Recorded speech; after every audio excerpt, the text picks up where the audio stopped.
All right, son, let's look at this. This is number 1, those first 3. It's where you had to figure out the domain. So the domain is just any number that's not allowed. Like, you can't put a particular number into this function because things would be bad. It would mess it up. And when you have a fraction, like this, we're concerned with zeros in the denominator. You can't, this is a no-no right here. You can't have 0 down here. This would be a real simple example. If you look at this right here, there is one number that would make this denominator 0. Something plus 6 equals 0. That's the question we're asking. Well, if x were equal to negative 6, if I imagine all the values of x and I think, well, what about negative 6? Well, what happens? Negative 6 plus 6 is 0. That's no good. You can't do that. That's no good. So the domain of this is every number but negative 6. So if you're going to write that in interval notation, it's going to be every number from negative infinity all the way up to 6, but you can't include 6, so I think you do it like that, and then I think you put this symbol. I'm not sure. I have to look that up. And then you start from, I'm sorry, that's negative 6. And then you go from negative 6 all the way to positive infinity. So this just means you can't use negative 6 in this case, because that would make it 0. So what do we do on your problem? Well, we don't want 0 down here, so the easiest way to do it is just make a little equation with this. I don't want this to be 0, so let's find out. Let's solve a little equation. When is this equal to 0? That's what we're going to do. Well, we'll subtract 1. That leaves me with 6x equals negative 1. Then I'll divide by 6. So x equals negative 1/6. This is where this would make it 0. If I plug in negative 1/6 right there, this equals negative 1 plus 1, because 6 times negative 1/6 is negative 1. Well, that's 0. So we can't have this. This is bad. So the domain is everything up until negative 1/6.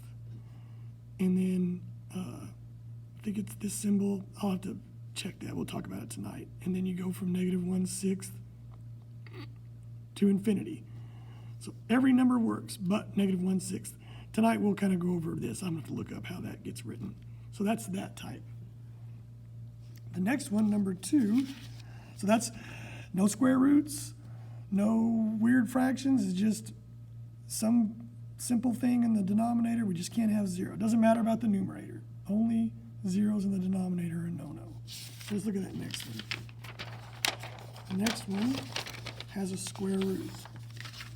That's the simplest type right here. You can't take the square root of a negative. This is a no-no. Later on, you might talk about what it is, but for now, you can't have negatives under here. So what you need to find out here is, when is this equal to 0? And then I'm going to say, all right, I know when it's 0, so I don't want anything below 0, right? Everything below 0 is negative. So we're going to do the same thing. I'm going to set it equal to 0 and solve this equation. Subtract 12, subtract 12. Do this 4x equals negative 12. Divide by 4. X equals negative 3. So if I plug in negative 3 right here, what do you get? I'm going to get 0. You're going to get 4 times negative 3 plus 12. Well, this is negative 12 plus 12 is 0. So what happens if I plug in, say,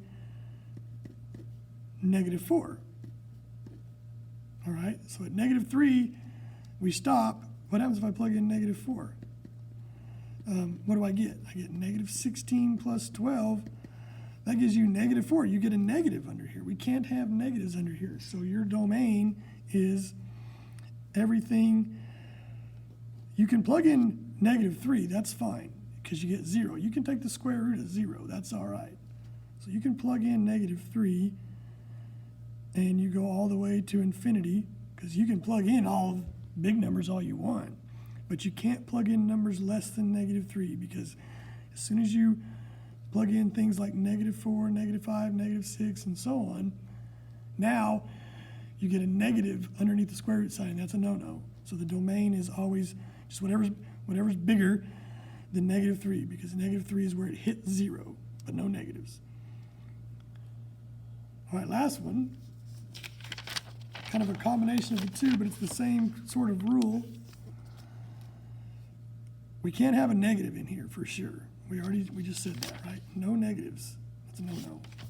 So let's figure out what happens. 1 minus 2x, we want to find out when it's 0, and then we'll choose all the numbers to the left. So let's see, I'm going to add 2x like this. So 1 equals 2x, and I'll divide by 2. So x equals a half.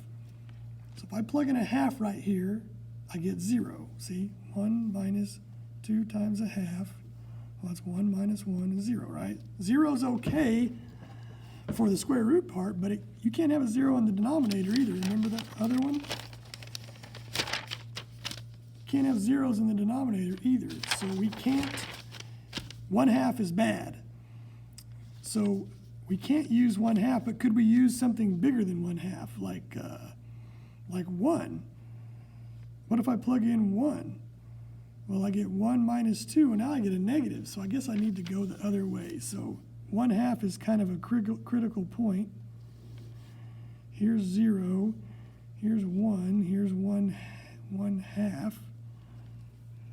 If I start plugging in numbers bigger than 1/2 over here, like let's say I choose, I don't know, 5. If I plug in 5 right here, I get 1 minus 10. That's negative. You can't take the square root of a negative. That's no good. So you can't have any numbers over here. No good. I can't plug in a half, right?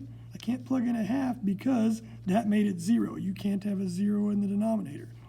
But numbers this way are probably okay. For instance, let's try 0.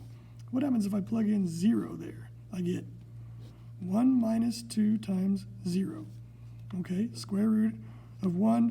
What's 1 minus 0? It's 1. Well, square root of 1 is 1. That's okay. If I plugged in, let's say, I don't know, -10, I bet you it works. Square root of 1 minus 2 times -10. That's the square root of 1. Well, -2 times 10, -10 is positive 20. And that's the square root of 21. Well, that's a positive number. I mean, it's a weird number, but it's not a 0, because we can't have zeros here, and we can't have negatives here. So our domain for this one is everything this way, but you can't include 1/2, because 1/2 made it 0, and we can't have a 0 down here. So our interval notation would be -infinity to 1/2.